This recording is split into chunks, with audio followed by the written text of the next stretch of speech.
Of Indian evidence act. ठीक है, मैं इतनी इन्फॉर्मेशन बता दूंगा कि आप लोग 15-20 मिनट के लेक्चर में आप अच्छे से सेक्शन लिख सकते हैं। ठीक है, इस सेक्शन की ज़रूरत क्यों पड़ी, इसका स्कोप क्या हुआ, इसमें तरह तरह के जो स्टेटमेंट है सब स्टेटमेंट बताऊंगा।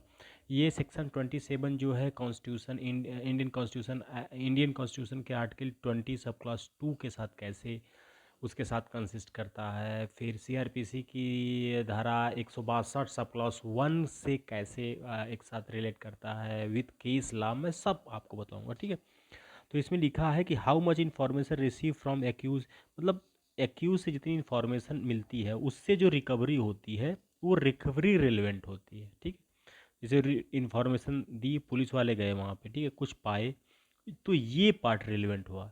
लेकिन मैं आपको बताऊंगा कि ये रिलेवेंसी ये कब कतई शो नहीं करती है कि अपराध जो है इसी ने किया है। ये शो करती है कि इससे अपराध हुआ है और इसका अपराध से मतलब है, लेकिन इसी से इसने मारा है, ये प्रोसिक्यूशन प्रूफ करता है।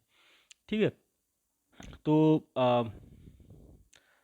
हाँ, तो आपको देख बता, हाँ हो गया। ठीक है, तो अब देखिए स्कोप क्या है, मैं आपको बता दूं कि इस 27 की ज़रूरत क्यों पड़ी। आपको पता है कि 24 जो है सेक्शन 24 इंडियन एविडेंस एक्ट में क्या कहा गया कि कोरेशन, थ्रेट और इस टाइप से जो भी रिकवरी की जाती है, जो भी थ्रेट से, प्रॉमिस से, इंड्यूस से जो भी अथॉरिटी करता है वो इररिलेवेंट होता है। 24 25 कहता है कि 25 कहता है कि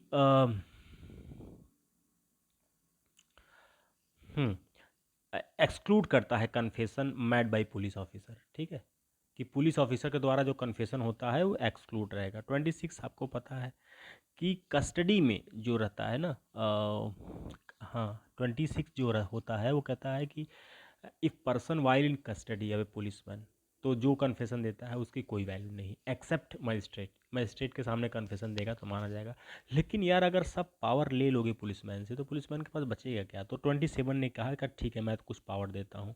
पावर कहता हूँ कि तुम जो भी इससे वॉलंटरली, याद रखिएगा, मार पीट के नहीं, पुलिस वालों को मौका मिलेगा 3 दिन के बार पुलिस रिमांड में ले आते हैं और मार के रिकवरी कबुलवा लेते हैं। ठीक है, तो ये नहीं माना जाएगा।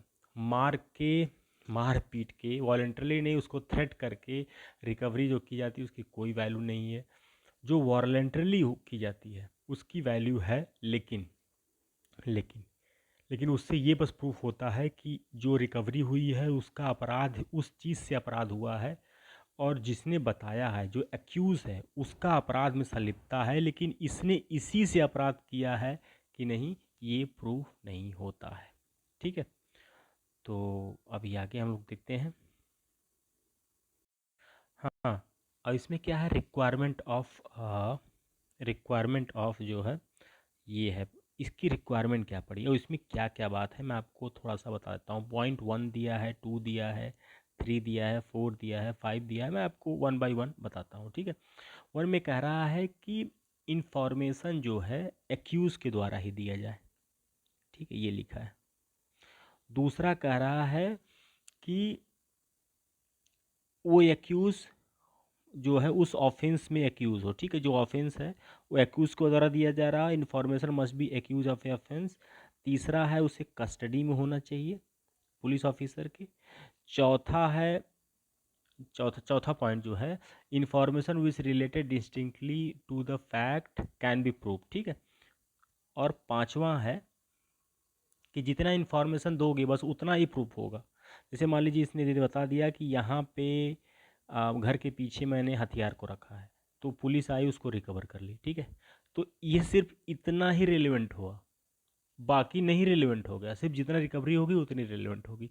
और पांचवा सबसे इम्पॉर्टेंट है, वो मैं आपको नीचे दिखाता हूँ, वो बहुत इम्पॉर्टेंट है, उसको ये दिखे लिखा है, article recover where neither visible nor, मतलब मान लीजिए ओपन ग्राउंड में कोई चीज़ फेंक दिया गया है, हथियार, जो भी चीज़, और उसको पब्लिक द्वारा एसेसेबल है, तो उस रिकवरी की कोई रेलेवेंसी नहीं बचती है। तो ये 5 ऐसे फैक्ट हैं जो ये प्रूफ करते हैं कि रिक्वायरमेंट अंडर, मतलब इस सेक्शन की क्या रिक्वायरमेंट होगी। ठीक है, अब ये कह रहा है कि if fact is known to the person other than accused, मान लीजिए कोई फैक्ट एक्यूज ने बताया, ठीक है, ये एक्यूज ने बताया कि ये फैक्ट है और उसको पहले से कोई जानता हो, तो उसकी कोई रेलेवेंसी नहीं बचती है। इसमें यही लिखा हुआ है, ठीक है। If the fact is known to other person that is investigating officer, it cannot be said that the fact were discover in consequence of information given by the accused, ठीक। तो उसकी कोई वैल्यू होती नहीं है। फैक्ट डिस्कवर, मतलब fact, ये अब देख लिखा है कि फैक्ट डिस्कवर, इसकी क्या मीनिंग होती है जो फैक्ट डिस्कवर होता है, ठीक है। अब इसमें ये लिखा है कि जो विच फैक्ट की सिर्फ उतनी वैल्यू होती है जो उस प्लेस पे पाई जाए, ठीक है। उस प्लेस पे यदि कोई दूसरी चीज़ पाई जाती है तो उसकी कोई वैल्यू नहीं होती है। अब देखिए लिखा है आर्टिकल कंसीन इन पब्लिक प्लेस, मान लीजिए जो इन्फॉर्मेशन एक्यूज देता है, ठीक है, वो पब्लिक प्लेस पे पाया जाता है, ठीक है। तो इसमें एक केस लॉ है, मैं आपको बताता हूँ, state of Himachal Pradesh versus Jeet Singh का। तो इस केस में क्या कहता है कि यदि यार देखो कोई भी रिकवरी ओपन प्लेस पे होती है, it is fabulous notice that when recovery of any article was made from a place which is open to accessible, ठीक है।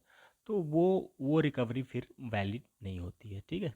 Hence the crucial question is whether the place, ठीक है, वो वही simple सी चीज़ है, ठीक है। अब मैं आपको आगे चलता हूँ। रिकवरी, अब देखिए लिखा है fact discover must be relevant, जो फैक्ट हो रिलेवेंट हो, जैसे मान लीजिए एक्यूज ने जो इन्फॉर्मेशन दी है वहाँ से कुछ उल्टा सीधा चीज़ निकल रहा है तो उसकी कोई वैल्यू नहीं बचती है, ठीक है। और हाँ, discovery does not connect accused with offence, देखिए यही बात मैं आपको बता रहा हूँ। जैसे मान लीजिए एक्यूज ने बोला कि मेरे घर के पीछे जो है जो ज़मीन है दूसरे की, उसी में मैंने हथियार को छुपाया हुआ है। तो अब हथियार मिल गया तो आप ये प्रूव नहीं कर सकते कि आपने बताया हथियार मिल गया और तुम ही अपराधी हो, नहीं। उससे सिर्फ इतना प्रूव होता है कि इस हथियार से अपराध हुआ है, ये ये एक्यूज़ इस अपराध में संलिप्त है, लेकिन इसने इसी से मारा है कि नहीं, ये आपको प्रूव करना है, प्रोसिक्यूशन को प्रूव करना पड़ता है, ठीक है। तो अभी अब देखिए accused must be in custody, याद रखिएगा, कस्टडी में रहेगा तभी उसकी वैलिड है, ठीक है। इसमें मैं आपको सुप्रीम कोर्ट का एक केस है, देवमन का केस है, ठीक है। इसमें ये केस है यूपी वर्सेस देवमन उपाध्याय का। इसमें क्या कह रहा है कि पहले क्या था कि मतलब इस केस से पहले क्या था कि इन्फॉर्मेशन एक्यूज़ द्वारा ही दिया जा रहा हो, ठीक है, और वो पुलिस कस्टडी में होना चाहिए, ठीक है। लेकिन इस देवमन उपाध्याय के केस से पहले मैं बता रहा हूँ कि कस्टडी में होना चाहिए और एक्यूज़ द्वारा ही दिया जाना चाहिए, तभी वैलिड होता था। लेकिन अगर कोई कस्टडी में है, एक्यूज़ था अब नहीं है, या एक्यूज़ नहीं है और कस्टडी में है, ठीक है, जो भी अल्टरनेट ऑप्शन बन रहा तो वैलिड नहीं होता था इस UP versus Deoband Upadhyay case से के पहले।